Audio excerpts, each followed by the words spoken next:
Vous êtes toujours dans Culture Média en compagnie de l'acteur Denis Podalides. On parle de son film Tromperie, mais on va mieux vous connaître vous-même avec le portrait pré-fame de Lisa Marie Marquez.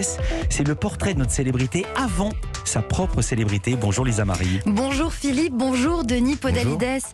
Vous êtes un grand comédien au cinéma, au théâtre. Vous êtes aussi metteur en scène et le 505e sociétaire de la Comédie Française. Mais comment en êtes-vous arrivé là? On va rembobiner et revenir sur ce qui vous est arrivé avant d'être célèbre.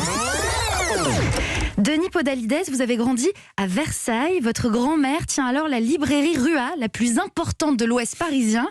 Elle vous transmet son culte pour les livres. Votre maman est professeure d'anglais et votre père est pharmacien, mais aussi passionné de cinéma.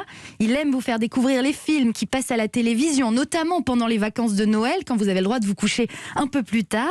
Et il aime lire le programme télé de Télérama à voix haute, tel un présentateur, pour vous annoncer les films de la semaine, par exemple Robin des Bois, La Grande Vadrouille, Les Enfants du Paradis et bien d'autres. Il faisait comment? Ah oui, il le lisait, il disait voilà, Robin des Bois avec Errol Flynn, il adorait Errol Flynn, donc il disait Errol Flynn, vendredi c'est vendredi, et donc chaque jour c'était comme il faisait une petite bande-annonce et il disait maintenant arrive le jour où on découvrait Robin des Bois, Michael Curtis, Errol Flynn. Vous allez aussi au cinéma le dimanche, des séances qui font partie de la culture familiale. Et puis il y a la caméra Super 8 de votre papa qu'il vous prête à votre frère Bruno et vous. Et ça tombe bien, vous adorez faire le clown, l'intéressant, vous mettre en scène. Vous inventez des spectacles avec votre frère. Dans la chambre que vous partagez avec lui, vous aimez rapprocher vos lits en métal pour jouer, imaginer des histoires. Vous mettez en scène par exemple la mort de Blanche-Neige sur le Requiem de Mozart en faisant la voix des 7 nains qui pleurent. Oui. C'est comment la voix? Il existe l'enregistrement, on l'a toujours d'ailleurs. Je l'ai fait écouter à mes enfants. Ils sont assez sensibles. Wow. Vous rédigez aussi les critiques de vos spectacles familiaux. Par exemple, vous écrivez concernant l'une de vos performances: on remarque un jeune acteur stupéfiant, Denis Podalides, que l'on espère revoir bientôt. Oui, c'était mon... Moi qui parlais de Philippe Roth, je me disais, est-ce qu'il n'est pas un peu égocentrique? Vous avez qui tenir. Je le mettais, mais dans des génériques de films de John Ford quand même. Ah oui. Autant bien choisir. Et il y avait John Wayne en tête, et puis si on allait loin dans la liste, on me trouvait. Plus tard, vous vous êtes même inventé un double baptisé Sidney Chaston, acteur américain dont vous construisez la filmographie en fiche. Et là encore, vous écrivez des critiques élogieuses. Bien sûr, oui, c'était un peu moi. Toujours. C'était fait de Sidney Poitier et de Charlton Heston. Bien vu.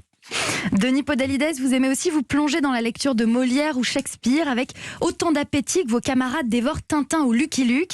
Et vous découvrez le spectacle vivant sur scène au théâtre Montansier à Versailles avec des pièces de boulevard. Il y a aussi au théâtre Ce Soir à la télévision.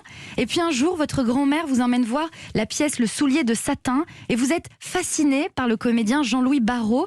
Vous lui écrivez même des lettres pour lui dire que vous voulez devenir acteur et faire partie de sa troupe, mais il n'a jamais répondu. Vous aviez quel âge? Oui, hier j'ai écrit une lettre. J'avais 15 ou 16 ans. D'accord, parce que Le Soulier de Satin, je ne vais pas faire la blague habituelle, mais c'est long. Hein. Mais ma grand-mère adorait cette pièce, elle me l'a fait. Je l'ai lu, j'ai rien compris, je l'ai vu, je n'ai toujours rien compris, puis je l'ai revu et petit à petit j'ai commencé à me faire un chemin. Pour les gens qui ne connaissent pas, c'est une pièce qui dure combien de temps? C'est 10 heures. Voilà. C'est 10 heures. L'intégrale, c'est 10 heures. Côté scolaire, Denis Podalides, vous êtes un écolier heureux depuis la maternelle. Vous aimez particulièrement les récitations en classe. Puis vous vous mettez aussi à écrire des sketchs, mais en anglais, pour les jouer avec les autres élèves. Oui, je l'ai fait C'était notre professeur d'anglais, Madame Pépin Le Halleur, j'aime bien dire son nom. Madame Pépin Le Halleur avait eu cette très très bonne idée de faire écrire des sketchs en anglais et de les faire jouer par les élèves en anglais. Et je l'avais fait rire aux éclats. Et j'étais émerveillé par son rire. Vous participez aussi à des ateliers de théâtre au lycée, mais après le bac, vous n'entamez pas un cursus artistique, mais de très sérieuses études de lettres. Vous voyez bien un professeur, vous faites Hippocagne et Cagne. Un jour, c'est en vous voyant jouer à un atelier qu'un camarade vous donne l'ordre de vous inscrire à la classe libre du cours Florent et de préparer le concours du conservatoire, ce que vous faites. Oui. C'était un ordre? Je l'avais reçu comme ça. C'était un prophète. garçon qui avait énormément d'influence sur moi. C'était un mentor intellectuel. Il y en a comme ça en Cagne. Et il m'a dit, tu dois. Et je l'ai fait. Et heureusement, parce que c'était la dernière année, après je n'avais plus l'âge. C'est ainsi qu'en 85, vous intégrez le Conservatoire national d'art dramatique, non sans appréhension. En fait, vis-à-vis de votre famille, vous avez peur d'une sorte de déclassement en choisissant le métier de comédien, d'autant que votre père rêve de fils professeur et fonctionnaire. Vous voulez intégrer Normal Sup, vous passez même le concours plusieurs fois, même en étant étudiant au conservatoire. Oui, j'ai repassé l'ENS, mais en moderne, même à la fin de ma 3e année au conservatoire, je crois. Non, enfin, de ma première année au conservatoire.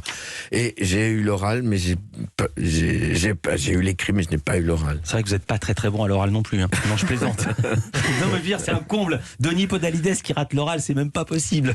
L'appel du théâtre est malgré tout plus fort, mais vous vivez un moment difficile à vos débuts de comédien. Vous êtes engagé pour jouer Hernani avec Jean Marais et Jean-Michel Dupuis, Oui. mais ça se passe très mal et le metteur en scène finit par vous renvoyer. Vous inventez alors une méningite pour ne voir personne le temps de vous remettre de cette expérience peu concluante. Oui, je confirme. Oui, ça durait à peu près 1 an, comme ça. Et, je me rappelle Eric Elmoslino qui m'appelait, qui me disait, mais attends, je vais venir te voir. Je dis, non. Je veux voir absolument pas. Non, c'était la honte absolue. Vous reprenez finalement confiance et c'est devant la caméra de votre frère Bruno que vous avez le déclic.